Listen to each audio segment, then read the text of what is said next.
मूढ़ ने अपने मन में कहा, कोई परमेश्वर है ही नहीं।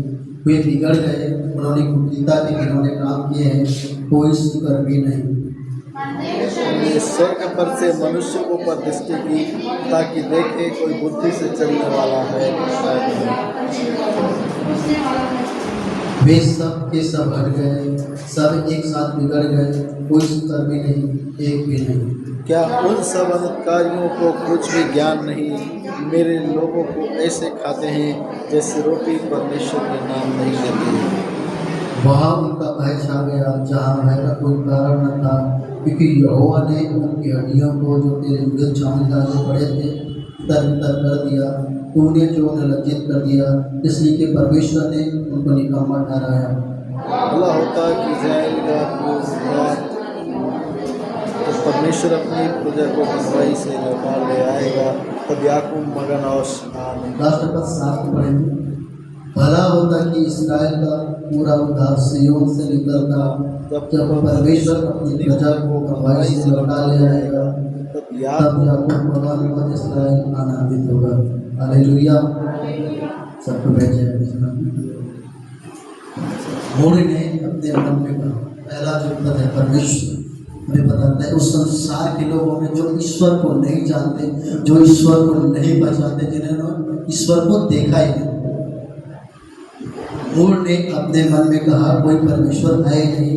वे बिगड़ गए, उन्होंने कुटिलता के घिनौने काम किए, कोई शुक्र भी नहीं। हालेलुया। मूढ़ का अर्थ है जो ईश्वर को नहीं जानता, जिसने ईश्वर को देखा नहीं, या तो अभी के समय में बोल सकते हैं जो ईश्वरवादी नहीं है, जो किसी भी ईश्वर को नहीं मानता। वो बहस करते, डिबेट करते एक एक लोगों से। उस प्रकार के लोगों को मूढ़ बोलते, मूर्ख लोग बोलते। और परमेश्वर का वचन हमें ये कहता है कि वे लोग जिन्होंने काम करते हैं उस परमेश्वर को नहीं जानते। वो क्यों नहीं जानते? क्योंकि उनमें देखने की शक्ति नहीं, उनमें उस आत्मा की बातों को समझने की शक्ति नहीं है। कितने लोग हैं जो जानते हैं कि आप बाल काटने वाले लोग हैं, जो कभी गया ही नहीं बाल काटने के पास। जो नौ होते हैं जो हेयर कटिंग करते हैं, उनके पास कोई गया है, जो गया है वही जा पाएगा। जो परमेश्वर के पास आया है मेरे प्रियो, वही परमेश्वर को जान सकता है, और कोई मनुष्य जान नहीं सकता। क्योंकि आपको परमेश्वर को जानने के लिए परमेश्वर के पास आना जरूरी है। आप दूर से बोल नहीं सकते कि कोई परमेश्वर नहीं, आप दूर से यह नहीं बोल सकते कि कोई परमेश्वर है नहीं, और आप गलत गलत काम नहीं कर सकते। वैसे संसार के लोग जो आज के इस दिन में कर रहे हैं कि कोई परमेश्वर है नहीं, वो हमें देख ही नहीं रहा है। एक भाई है, बीते समय में मैं उसके साथ में था, वो पहले परमेश्वर में बहुत ही अच्छा था, परमेश्वर के वचनों के अनुसार चलता था। यहाँ हम बैठ के आराधना किया करते थे। लेकिन इन दिनों के कारणवश हम उनसे मिले, मुलाकात हुई, और वे स्कीम्स में फंसे हुए थे। स्कीम और स्कैम का नाम सुने? मतलब कुछ ऐसा कार्य जो सही रीति से ना हो और उस गलत रीति से पैसा कमाने वाला कार्य, और वो नेताओं के पीछे लगकर, उनके पीछे लगकर पैसे कमाना चाह रहा था। उनसे मिला और उन्होंने बोला कि आप हमें ये काम कीजिए, हम आपको इतना % देंगे आपको। और फिर बोलने लगा कोई ईश्वर नहीं, ये जो आज के नेता लोग हैं, ये जो आज के जो बड़े बड़े उच्च पदाधिकारी का लोग हैं, वही आज के भगवान हैं। मैंने इसी वजह से उनको बोला, मूढ़ ने अपने मन में कहा, कोई परमेश्वर है ही नहीं। फिर वो हंसने लगा और बोला कि ऐसा कुछ है नहीं, और फिर वो दूर जाने लगा।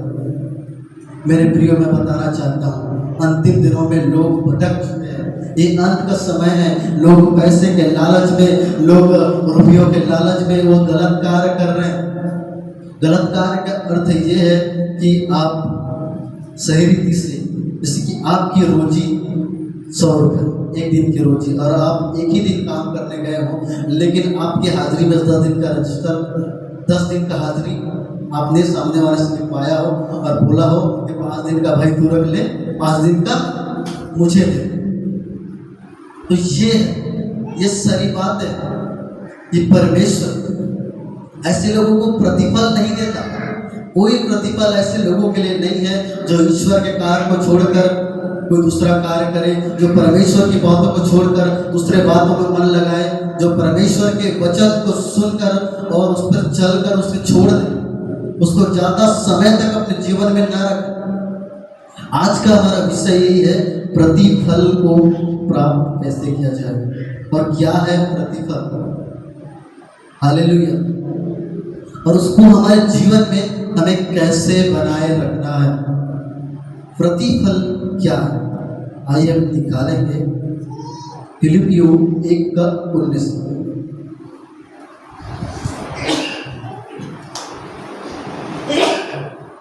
जरा निकाल पड़ेंगे।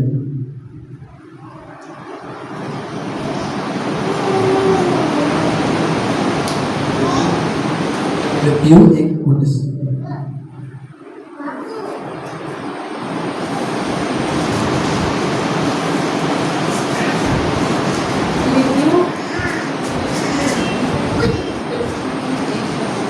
फिलिपियों 1:19। क्योंकि मैं जानता हूँ कि तुम्हारी गिनती के द्वारा और यीशु मसीह की आत्मा के दान के द्वारा इसका प्रतिफल मेरा उद्धार होगा।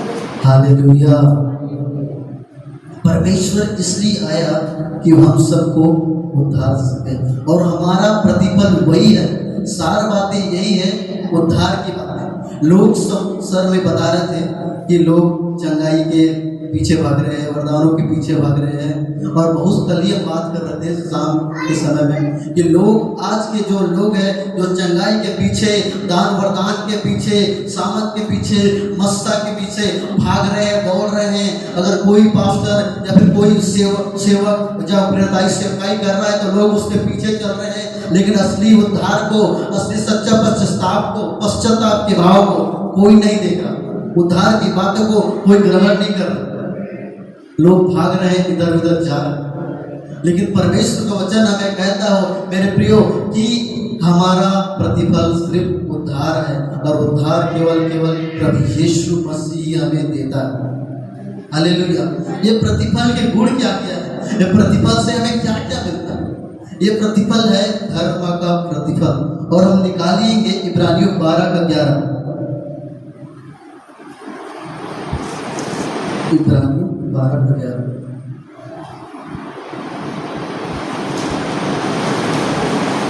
सच्चा पश्चाताप, परिपूर्ण रूप से परमेश्वर की ओर जाना, और उस प्रतिफल को, उस उद्धार को हमारे जीवन में बनाए रखना मेरे प्रिय। क्योंकि जैसे हम उस उद्धार को हम खो देते हैं, हम परमेश्वर से दूर हो जाते हैं, और हमारा मन मूढ़ की बातों को कहने लगता है, मूर्ख की बातों पर चाल चलने लगता है। निकालेंगे इब्रानियों 12:11।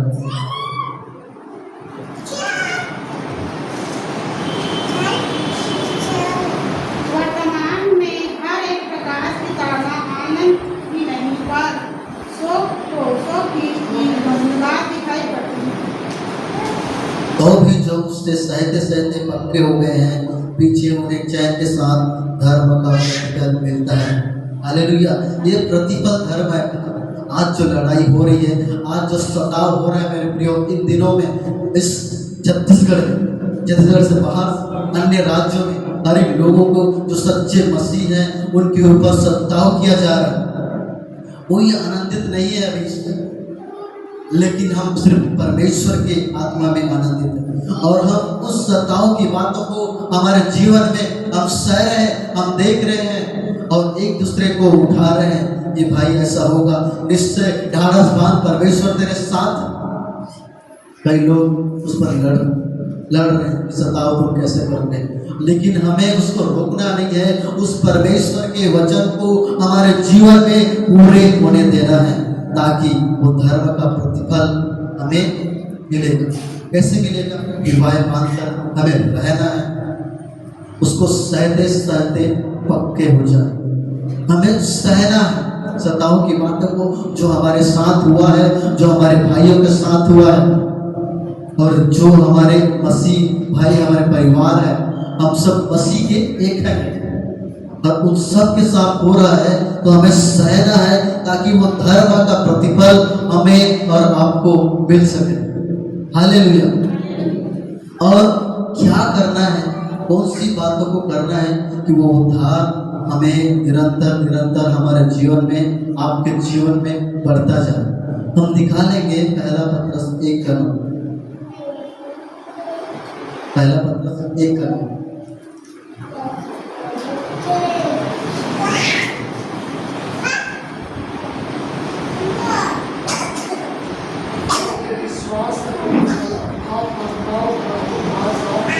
हालेलुया। आत्माओं का उद्धार प्राप्त करते हो। ये शरीर का उद्धार नहीं है, वे उस आत्मा का उद्धार है।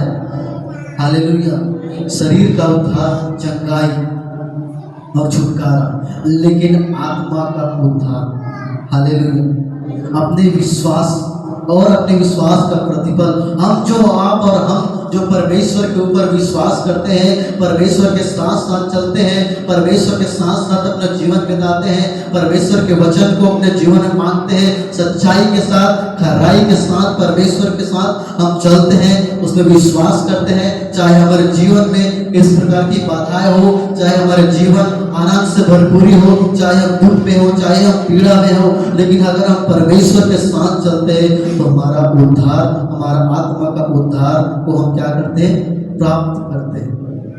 हालेलुया। और हम निकालेंगे कैसे मिलेगा प्रतिफल, हम उसमें कैसे बने रह सकते हैं निरंतर, उस प्रतिफल को कैसे बनाए रखते हैं। जैसे कि हमने किसी भी चीज को आप भाई को दिया तो वो निरंतर कैसे रखेंगे, जब तक एकदम सुरक्षित उस वस्तु को अपने जीवन में रखे रहेंगे तभी हम उसको बनाए रख सकते हैं। अगर परमेश्वर ने उस उद्धार को हमको और आपको दिया है तो उसको कैसे हम निरंतर बनाए रखेंगे, आइए हम सीखेंगे प्रभु के वचन के द्वारा। मत्ती 6:6।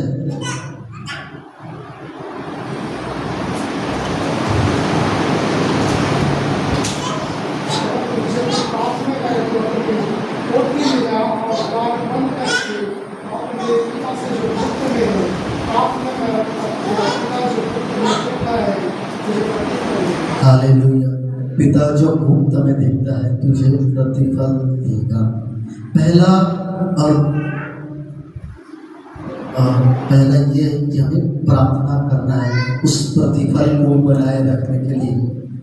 प्रार्थना करना, क्योंकि परमेश्वर का वचन हमें बताता है, परंतु जब तू प्रार्थना करे लोगों को दिखाने के लिए नहीं, लोगों को खुश करने के लिए नहीं कि कोई मुझे मेरी बड़ाई करे, कोई मुझे अच्छा बोले, कोई मेरे बारे में अच्छा सोचे, लेकिन जो पिता जो गुप्त में तुम्हें देखता है, जो तेरी हमारी आंतरिक बातों को जानता है, जो हमारे भीतरी मनुष्यत्व को जानता है कि हम किस प्रकार से हैं।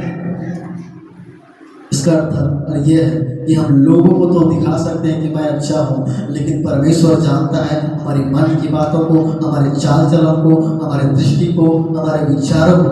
तो हमें उस परमेश्वर के पास जाना है और प्रार्थना करना है, और वही प्रार्थना के द्वारा हम उस प्रतिफल को बनाए रखना है। और दूसरा हम निकालेंगे उपवास रहने से।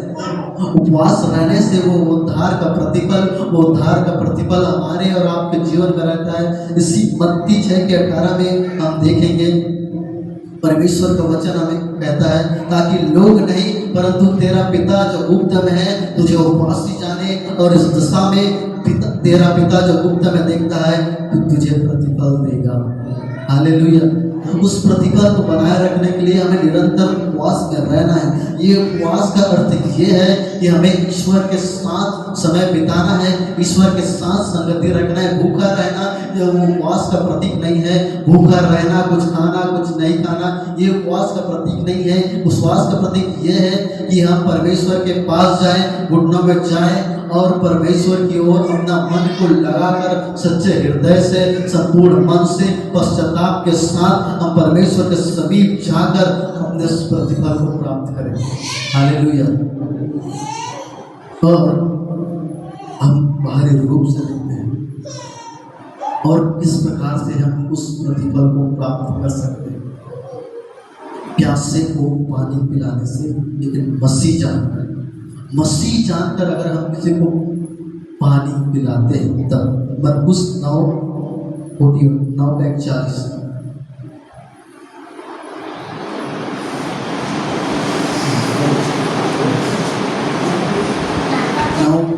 मरकुस 9 के 40 41।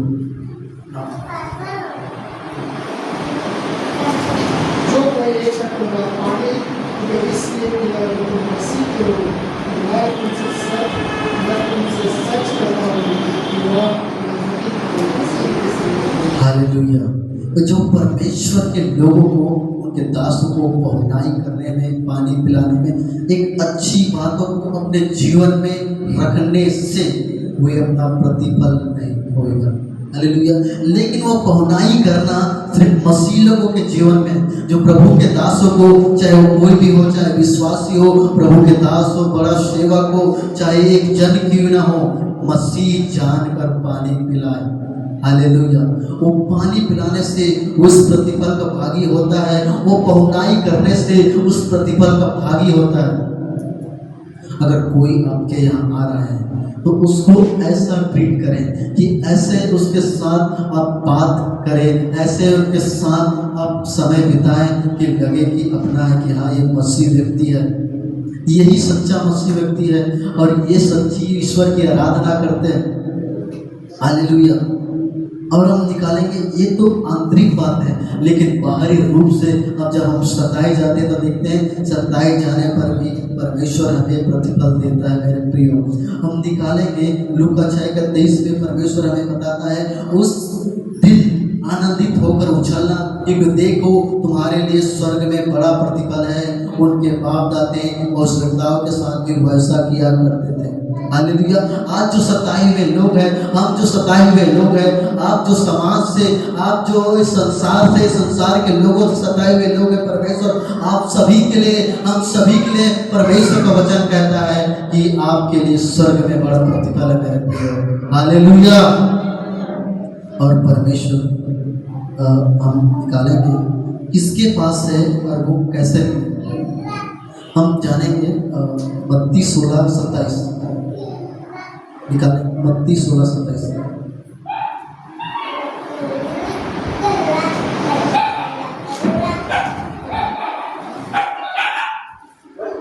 एक जने प्रकाशित वाक्य 12 निकालें।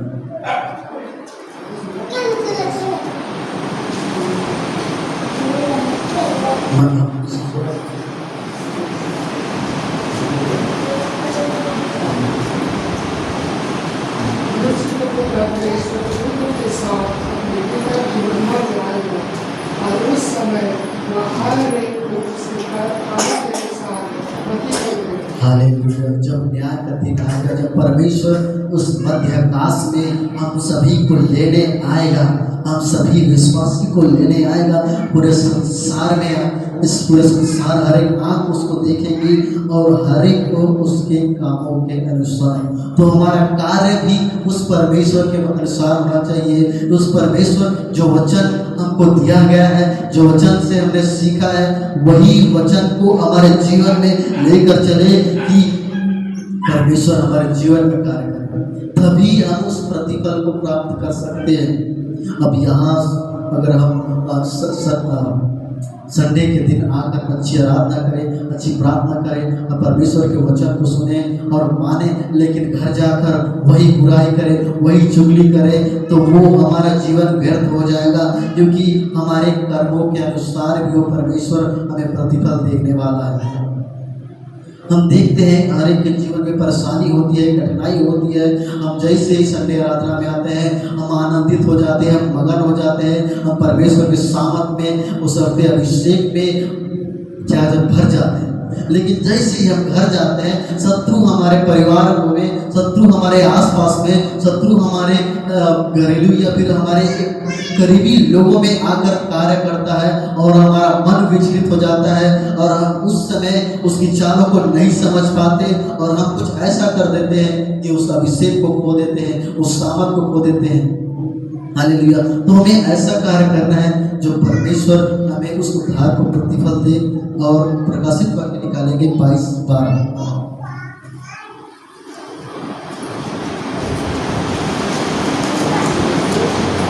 प्रकाशित वाक्य 22:12। देखना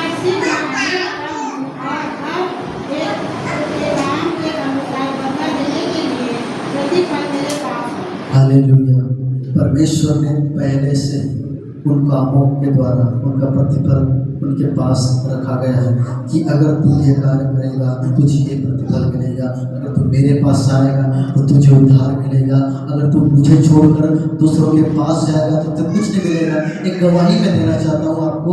हमारी जो छोटी बहन थी उसको दुष्टात्मा वाला अटैक हो रहा था उसके घर में। हर दिन सुबह उनके घर में बिच्छू, शाम को उनके घर में सांप हर दिन 15 दिन तक चलते रहा। फिर वो प्रार्थना करवाए तो फिर वहाँ रहना छोड़ दिया, हमारे यहाँ रहने लगा। हमने कई बार बोला उनको कि आप प्रभु के पास आइए, प्रभु में प्रार्थना जीवन को बिताइए, लेकिन उन्होंने माना नहीं और गए बेगा दुनिया के पास, पता नहीं क्या क्या करवाए और तबीयत बिगड़ गया उनका। अंततः फिर से प्रभु में आए अभी, और उनके जीवन में जो तमाम श्रापें थी, तमाम बंधनें थी, वो टूट रही हैं। वो धीरे धीरे हम उनको बोल के थक गए थे। कितने दिन तक वो पूरे साल भर तक उसमें डूबी रही और अंततः सूख गई, लेकिन प्रभु में फिर से आई। एक और है, एक दूसरे अन्य जाति में से लोग हैं, बेड पर और वो प्रार्थना करवाने के लिए हमसे निवेदन भेजी। हमने जैसे ही प्रार्थना किया, परमेश्वर की आत्मा ने अद्भुत रीति से उनके जीवन में कार्य किया और वो बेड से उसी शाम को उठ गए। निरंतर 1 महीने के प्रार्थना के बाद वो चलने फिरने लगी और कल ही की बात है, वो बोलने लगी कि हम प्रभु में नहीं जा सकते और हम अन्य जाति में से हैं। हम उसी को हम क्या ही